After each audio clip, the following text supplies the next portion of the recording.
ब्रेकनंतर आपलं पुन्हा एकदा स्वागत। उर्वरित बातम्या पाहूयात।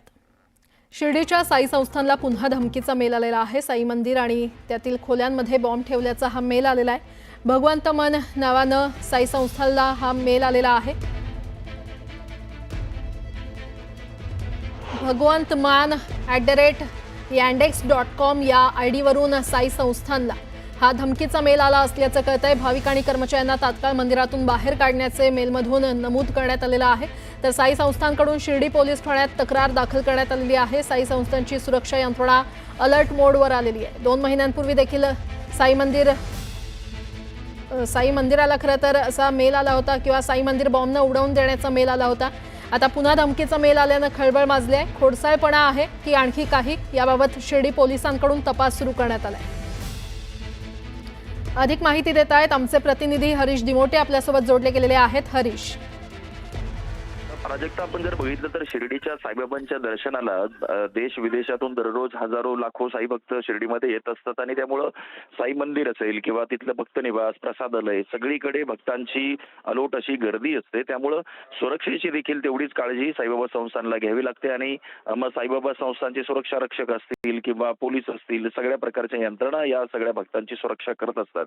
मात्र अनेकदा असे धमकीचे मेल येतात आणि त्यामुळे कुठेतरी सुरक्षा यंत्रणा जी आहे ती खडबडून जागी होत असते। काल भगवंत मन @yandex.com या मेल आयडीवरनं मंदिर आणि त्यामधील काही खोल्या ज्या आहेत या बॉम्बने उडवून देण्याचा जो मेल आहे तो साईबाबा संस्थानला मिळाल्यानंतर साईबाबा संस्थानने शिर्डी पोलीस ठाण्यामध्ये या संदर्भामध्ये तक्रार दाखल केलेली आहे। पोलीस आता यामध्ये तपास करतायत की हा सदर व्यक्ती कोण आहे, कुठून हा मेल आलेला आहे आणि यामध्ये काही तथ्य आहे की नाही, की हा सगळा खोडसाळपणा आहे, याचा जो सगळा तपास आहे तो पोलीस करतील आणि त्यानंतर त्या सदर व्यक्तीवरती गुन्हा दाखल होऊ शकतो। ठीक आहे हरीश, धन्यवाद या सविस्तर माहितीसाठी। पुढची बातमी पाहूया। जम्मू काश्मीरमध्ये मुसळधार पाऊस सुरू आहे आणि गेल्या काही दिवसांपासून पाऊस सुरू असल्यामुळे जनजीवन विस्कळीत झालंय। पावसामुळे नद्या आणि ओढ्यांचं पाणी रस्त्यांवरून वाहतंय, तर पूंछच्या सुरनकोट भागात रस्त्यांना नद्यांचं स्वरूप आलेलं आहे। अशातच लोकांना जीव धोक्यात घालून प्रवास करावा लागतोय।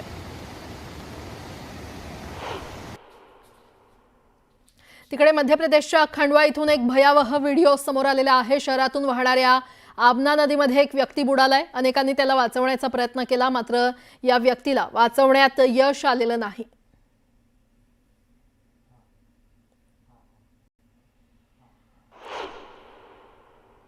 हरिद्वारमधील हर की पौड़ी जवळ एक थरारक घटना घडलेली आहे।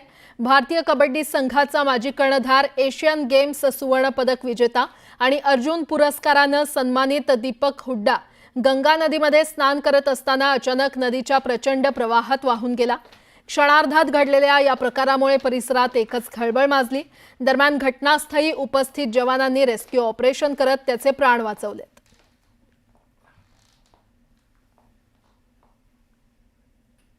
इटलीमध्ये एक धक्कादायक घटना घडली आहे। एक छोटं विमान इटलीच्या एका महामार्गावर कोसळलं। त्यानंतर विमानाला मोठी आग लागली, ज्यामध्ये संपूर्ण परिसर आगीच्या भक्ष्यस्थानी आला होता। या विमानातून 75 वर्षांचा एक व्यक्ती आणि 60 वर्षांची एक महिला प्रवास करत होती। मात्र विमान अपघातात दोघांचाही जागीच मृत्यू झाला।